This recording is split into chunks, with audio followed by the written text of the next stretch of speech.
ahanba content sing di mem mapalam da thokpa Manipur gi wangbada masum India gi wangbada thokpa thodok athok maru ebo content khara share tawjage aduga loisilakpada video sig loisilakpada Manipur gi oiba mari oiba content amani su hapsaramgi ahanbada United States ta angang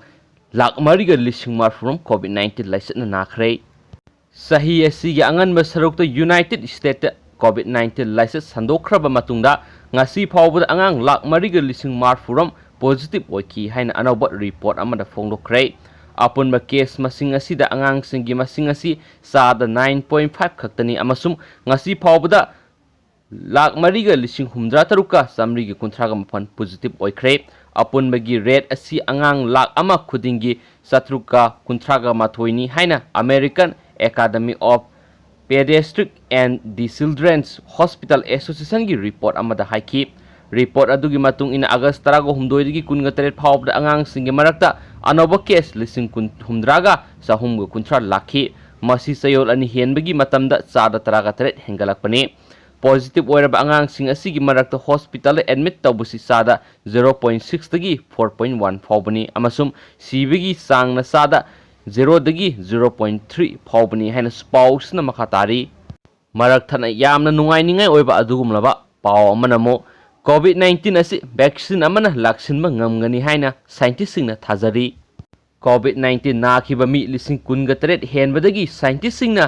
COVID-19 virus ki genome sequence lauraga yengbada mamang saigi December thara China da ihan hana sandorakraba matungda mutate tawbagi sang yamna niemi haipa khangkhre masina maram oiduna P3B sinma thungna laisat laksinana ba hotnabada vaccine ama khaktana yagani haina thajari Laibak marfuga mari digi tokai ba virus genome sequence ki sample lising taraga nipanga songwaga taraga mari lauraga yengsinba matamna COVID-19 laina thokaliba SARS-CoV-2 virus asi kadai phawa masak ole haibadu khangdokpa ngamkhi haina PNAS journal phongkiba study amada haiki China gi Wuhan city de ihan hana virus sandorakraba matungda virus asi ngasi phawbada mawong mataw onbagi sang asi yamna nemi haina United States ki Water Red Army Institute of Research WRAIR yauna study sathakiba scientist singna phongdokhi SARS-CoV-2 virus asi miyoibada sanglaba matungda mawong mataw onba tawde masak khara olabasu tungan ba sang pudaba mawongdani hairi mamangna sathakiba study singdidi P3B mafam kaya virus asigi yamna sathiba mutate form amalai masida D haina kawa molecule aspartic acid ama virus ki spike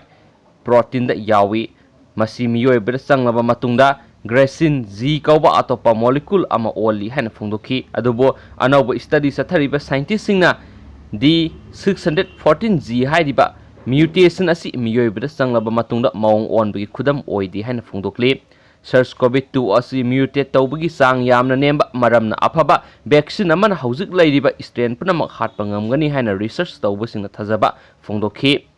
HIV influenza amasum dengue gumba laksinaba hotnabada virus ki masak yamba maramna vaccine puthokpada awabagi masak oiri adubo P3B gi mafam kayadagi lawba SARS-CoV-2 gi sample sing yengma matamda hairiba virus sing asigumna oidi Maramaduna COVID-19 agi ngakthoknaba hotnabada virus ki makhal yambagi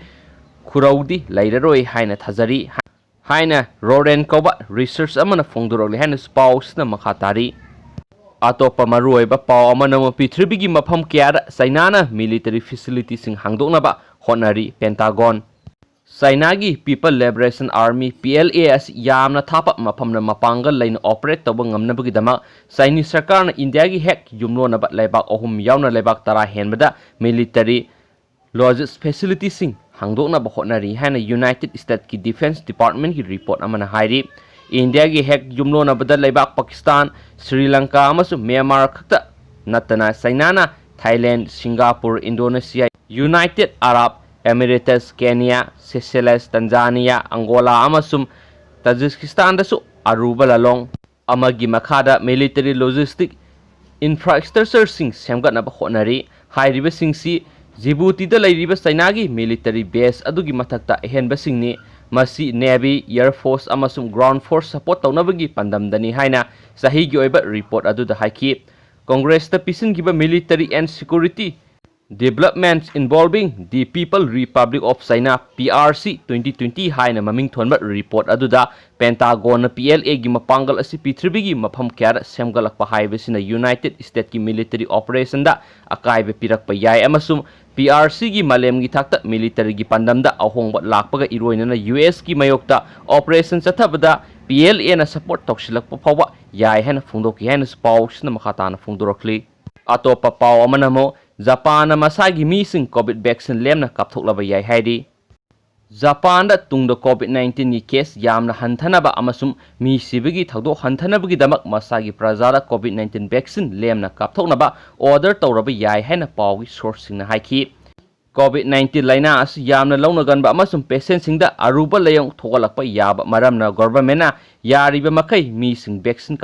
kapthokpa pami haina pawgi source aduda haiki Mamang sayolda pangthokiba meeting amada office paiba toklagadaba Prime Minister Shinzo Abe na English ngani kunga mathogi ahanba tangkhai phawda sarkar na masagi praja punamaki dama COVID-19 vaccine marang kaina launaba thorang tawri hana lakthoki vaccine asi chatliba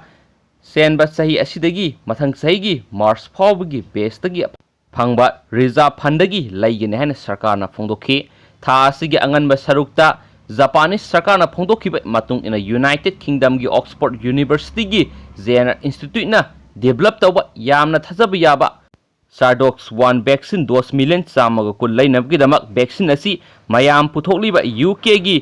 pharmaceutical company AstraZeneca na yanaba purakhre hairi sab manaba mongda Japan na US ki Pfizer amasu makhoi gi German partner BioNTech sa makhoi gi thajaba yaba vaccine ama dose million chamaga kul lainaba yanaba purakhi hairi maraksida test tawbada COVID-19 positive oiraba adubu layong karimata utaba natragana khajiktamak utpa singdi mayumda natragana sarkar gi guideline makhada thorang tawba facility singda tokhaina lainaba khangal le haina su pausna makhata na phongdorakli loisilakpo oina maru oiba Manipur da thokpa thawdo wathok maru oiba content khara khatang myam marak thana hapsaramge Jiwon hospital da layengba lakpi nupi ani positive oire Jiwon hospital kaksingi OPD da layengba lakpi nupi ani COVID-19 positive oiramle Sengwai Jilomdagi nupi amana ngarang aduga Sugunudagi nupi amana ngasi layengba lakpada layengba hawdringaida hana hospital asida rapid antigen test tobada COVID-19 positive oire haba khangmani haina hospital asidagi phangba paw amana su phungdurakli atopa yamna ngania oiba masum yamna maru oiba paw amana muki ni animak fail oibadagi layengduna lairiba footballer Ramananda thungju part 2 dagi Luxmi thokchom na kidney pige haina thoklagle haina su paw sna makha tare duga akopa marol di mya hore nungdaram gi paw do in hapsarage duga atopa paw amana mo Prime Minister Narendra Modi personal website Twitter account hack tokre hairi adukanda tweet tawre hairi Prime Minister Narendra Relief Fund donate tawrna gi damakta adu cryptocurrency da aduga mya update punamak hore nungdaram gi da maru ebo content khra amu hanjinjara kanam nungdaram da update tawjarage share video si matang sa lusinjarage thank you